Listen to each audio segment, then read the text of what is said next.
ಅನ್ನದಾತ ಸುಖೀಭವ ಕಾರ್ಯಕ್ರಮದ ಸಮಸ್ತ ವೀಕ್ಷಕರಿಗೆ ಈ ವಾರದ ರೆಟ್ರೋ ಟು ಮೆಟ್ರೋ ಕಾರ್ಯಕ್ರಮಕ್ಕೆ ಸ್ವಾಗತ ಸುಸ್ವಾಗತ. ಇದು ಜರ್ನಿ ಆಫ್ ಕನ್ನಡ ಸಿನಿಮಾ.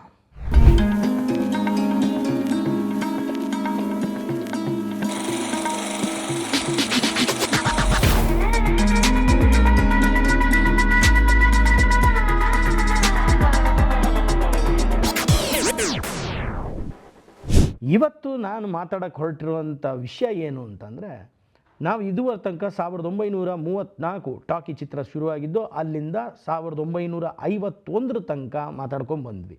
ಈ ಸುದೀರ್ಘ ಕಾಲ ಅಂದರೆ 16 ವರ್ಷಗಳ ಕಾಲ ಕೇವಲ ಕನ್ನಡದಲ್ಲಿ 29 ಚಿತ್ರಗಳು ನಿರ್ಮಾಣ ಆಗಿದ್ದು, ರಿಲೀಸ್ ಆಗಿದ್ದು.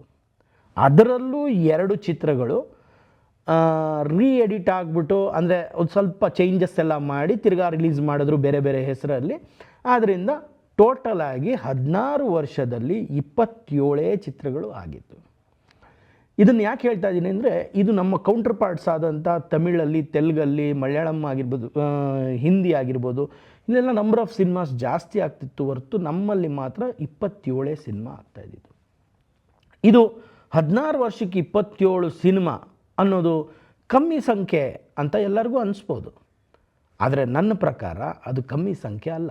ಯಾಕೆ ಅಂದರೆ, ಅವತ್ತಿದ್ದಂಥ ಟೆಕ್ನಾಲಜಿ, ಅವತ್ತಿದ್ದಂಥ ಪ್ರಾಬ್ಲಮ್ಸ್, ಅಂದರೆ ಇಲ್ಲಿಂದ ನಾವು ಚೆನ್ನೈ ಅಂದರೆ ಮೆಡ್ರಾಸಿಗೆ ಹೋಗಿ ಶೂಟ್ ಮಾಡ್ತಕ್ಕಂಥದ್ದು, ಜೊತೆಗೆ ದಕ್ಷಿಣ ಭಾರತದ ಸಿನಿಮಾಗೆ ಕಚ್ಚಾ ರೀಲ್ ಸಿಗದೇ ಇರೋವಂಥ ಕಾಲ, ಮತ್ತು ಸಿಕ್ಕಿದ್ರೂ ಕನ್ನಡ ಫಿಲಮ್ಸ್ ಅಂದರೆ ಸೌತ್ ಇಂಡಿಯನ್ ಫಿಲಮ್ಸ್ಗೆ ಟೈಮ್ ಡ್ಯೂರೇಷನ್ ಬರೀ 11,500 ಅಡಿ ಮಾತ್ರ ರೀಲ್ ಕೊಡ್ತೀವಿ, ಟೈಮ್ ಡ್ಯೂರೇಷನ್ ಚಿಕ್ಕದು ಮಾಡಬೇಕು ಸಿನಿಮಾದು ಅಂತ ಎಲ್ಲ ಒಂದು ರೂಲ್ಸ್ನ ಇಂಪೋಸ್ ಮಾಡಿದಂಥ ಕಾಲ, ಮತ್ತು ಕನ್ನಡ ಚಿತ್ರಗಳ ಡಿಸ್ಟ್ರಿಬ್ಯೂಷನ್ಗೂ ತೊಗೊಳ್ತಾ ಇರಲಿಲ್ಲ, ಎಕ್ಸಿಬಿಟರ್ಸು ತೊಗೊಳ್ತಾ ಇರಲಿಲ್ಲ ಅನ್ನೋದನ್ನ ಪದೇ ಪದೇ ಎಲ್ಲ ಎಪಿಸೋಡಲ್ಲೂ ಹೇಳ್ಕೊಂಬಂತಿದ್ದೆ. ಅಂಥ ಕಾಲದಲ್ಲಿ 27 ಚಿತ್ರಗಳು ಮಾಡಿರೋದೇ ದೊಡ್ಡ ವಿಷಯ. ಸೊ ಆ ಕಾಲದಲ್ಲಿ 1934 ಪ್ಲಸ್ 1931ರಿಂದ ಮೂಕಿ ಚಿತ್ರಗಳೂ ಬಂದಿದ್ವು. ಬಟ್ ಟಾಕಿ ಚಿತ್ರಗಳು ಬಂದಾಗಿಂದ 1934ರಿಂದ 51ನೇ ಇಸ್ವಿವರೆಗೂ 27 ಚಿತ್ರಗಳು ಬಂದಿದ್ದನ್ನ, ಆ 27 ಚಿತ್ರಗಳನ್ನ ನಾವು ಕ್ವಾಲಿಟಿ ಮೇಲೆ ಅನಲೈಸ್ ಮಾಡೋಕ್ಕೆ ಬರೋದಿಲ್ಲ. ಯಾಕೆ ಅಂದರೆ, ಅವತ್ತಿದ್ದಂಥ ಟೆಕ್ನಾಲಜಿ ಒಂದು, ಅವತ್ತಿದ್ದಂಥ ಲಿಮಿಟೆಡ್ ರಿಸೋರ್ಸಸ್, ಇದನ್ನೆಲ್ಲ ಇಟ್ಕೊಂಡು ಅವತ್ತಿನ ದಿನ ಧೈರ್ಯ ಮಾಡಿ ಲಾಸೇ ಹೆಚ್ಚು ಅನ್ನೋ ಕಾಲದಲ್ಲಿ ಧೈರ್ಯ ಮಾಡಿ ಸಿನಿಮಾಗಳನ್ನ ಮಾಡಿ, ಅದರಲ್ಲಿ ಕೇವಲ ಬೆರಳೆಣಿಕೆ ಅಂದರೆ 1, 2, 3 ಅಂತ ಎಣಿಸ್ಬೋದು, ಅಷ್ಟು ಸಿನಿಮಾಗಳು ಮಾತ್ರ ಒಳ್ಳೆ ಹಣನ ಮಾಡಿದ್ದು 51 ತನಕ. ಬಿಟ್ಟರೆ ಇನ್ನು ಮಿಕ್ಕಿದ ಫಿಲ್ಮ್ ಎಲ್ಲನೂ ತುಂಬಾ ನಷ್ಟ ಅನುಭವಿಸಿದೆ. ಅದ್ರ ಬಗ್ಗೆ ನಾನು ಹಿಂದಿನ ಸಂಚಿಕೆಗಳಲ್ಲಿ ಮಾತಾಡಿದ್ದೀನಿ, ಯಾವ ಸಿನಿಮಾ ಹೇಗಾಯಿತು, ಲಾಸ್ ಆಯಿತು, ಪ್ರಾಫಿಟ್ ಆಯಿತು ಎಲ್ಲ. ನಾನು ಇಲ್ಲಿ ಏನು ಹೇಳಕ್ಕೆ ಹೊರಟಿದ್ದೀನಿ ಅಂದರೆ, ಆ ಕಾಲದಲ್ಲಿ ಈ 27 ಸಿನಿಮಾಗಳನ್ನ ಮಾಡಿದ ಕನ್ನಡದ ಚಿತ್ರಗಳ ಯಾರು ಇದನ್ನೆಲ್ಲ ಪ್ರೊಡ್ಯೂಸ್ ಮಾಡಿದ್ರು, ಟೆಕ್ನಿಕಲಿ ಅಸಿಸ್ಟ್ ಮಾಡಿದ್ರು, ಕೆಲಸ ಮಾಡಿದ್ರು ಈ ಟೀಮಲ್ಲಿ, ಅವರನ್ನೆಲ್ಲ ನಾವೇನಂತ ಹೇಳಬೇಕು ಅಂದರೆ, ನಮ್ಮ ಕನ್ನಡ ಚಿತ್ರರಂಗದ ಆಧಾರ ಸ್ತಂಭಗಳು ಅವರೆಲ್ಲ ಅಂತ ಹೇಳಬೇಕು. ಯಾಕೆಂದರೆ ಅವ್ರು ಅವತ್ತೇ ಫಸ್ಟ್ ಟೈಮ್ ಲಾಸ್ ಕಂಡಾಗ್ಲೇ ಸಾಕಪ್ಪ ನಮಗೆ ಬೇಡ, ನಾವು ಬೇರೆ ಭಾಷೆಗೆ ಹೋಗ್ಬಿಡೋಣ ಅಂತ ಪರಭಾಷೆ ಚಿತ್ರಗಳು ಮಾಡೋಕ್ಕೆ ಅವತ್ತೇ ಶುರು ಮಾಡಿಬಿಟ್ಟಿದ್ರೆ ನಮ್ಮ ಕನ್ನಡ ಚಿತ್ರಗಳು ಬರ್ತಿದ್ವೋ, 27 ಚಿತ್ರ ಆಗ್ತಿದ್ವೋ ಇಲ್ವೋ, ಇನ್ನೂ ಕಮ್ಮಿನೇ ಆಗ್ತಿತ್ತು. ಆದರೂ ಲಾಸ್ ಕಂಡ್ರೂ ಕೂಡ ತಿರ್ಗಾ ನಾವು ಮತ್ತೊಂದು ಚಿತ್ರ ಮಾಡ್ತೀವಿ, ಆ ಚಿತ್ರದಲ್ಲಿ ನಾವು ಗೆಲ್ತೀವಿ ಅನ್ನೋ ಒಂದು ನಂಬಿಕೆಯಲ್ಲಿ ಈ 27 ಸಿನಿಮಾ ಮಾಡಿದವರು ನಾವು ಇವತ್ತು ನೆನೆಸ್ಕೋಬೇಕು. ಯಾಕೆಂದರೆ ಅದೇ ಒಂದು ಭದ್ರ ಬುನಾದಿಯನ್ನು ನಮ್ಮ ಕನ್ನಡ ಚಲನಚಿತ್ರ ಇಂಡಸ್ಟ್ರಿಗೆ ಅವ್ರುಗಳು ಹಾಕ್ಕೊಟ್ಟಿದ್ದು ಅಂತ ಹೇಳ್ತೀನಿ. ಯಾಕೆ ಅಂದರೆ, ಒಂದು ಎಕ್ಸಾಂಪಲ್ ತೊಗೊಳ್ಳೋಣ. 1934ರಿಂದ 50ರಲ್ಲಿ 27 ಚಿತ್ರಗಳಾದ್ರೂ 1951ರಿಂದ 1960ರವರೆಗೆ ಅಂದರೆ 10 ವರ್ಷ, ಅದು 16 ವರ್ಷದ ಪೀರಿಯಡು. ಇದು 10 ವರ್ಷದ ಪೀರಿಯಡಲ್ಲಿ 75 ಚಿತ್ರಗಳು ತಯಾರಾಗಿ ಬಿಡುಗಡೆ ಆಗ್ತವೆ.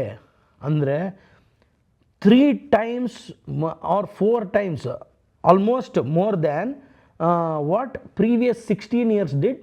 ಅದ್ರದ್ದು 10 ವರ್ಷದಲ್ಲಿ 75 ಚಿತ್ರಗಳು ನಿರ್ಮಾಣ ಆಗಿ ರಿಲೀಸ್ ಆಗ್ತವೆ. ಅದನ್ನು one of the golden era ಅಂತಲೂ ನಾವು ಕರಿಬೋದು. ಯಾಕೆಂದರೆ ಸುಮಾರು ಜನ ಹೊಸ ಆರ್ಟಿಸ್ಟು, ಸುಮಾರು ಜನ ಹೊಸ ಟೆಕ್ನಿಷಿಯನ್ಸು, ಸುಮಾರು ಜನ ಹೊಸ ಪ್ರೊಡ್ಯೂಸರ್ಸು ಹುಟ್ಕೊಂಡಂಥ ಕಾಲ 1951ಇಂದ 1960 ತನಕ.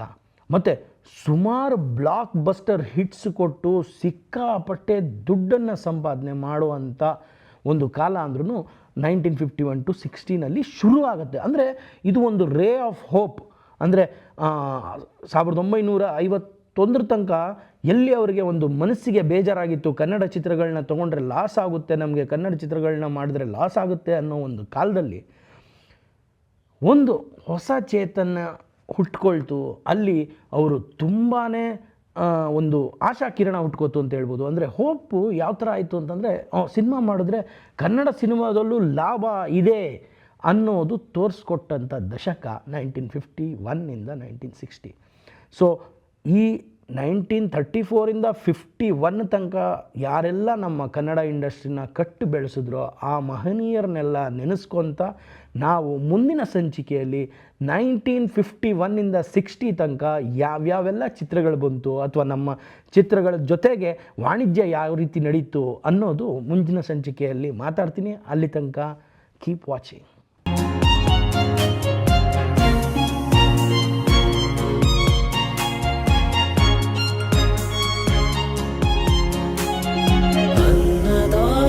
सुखी भव।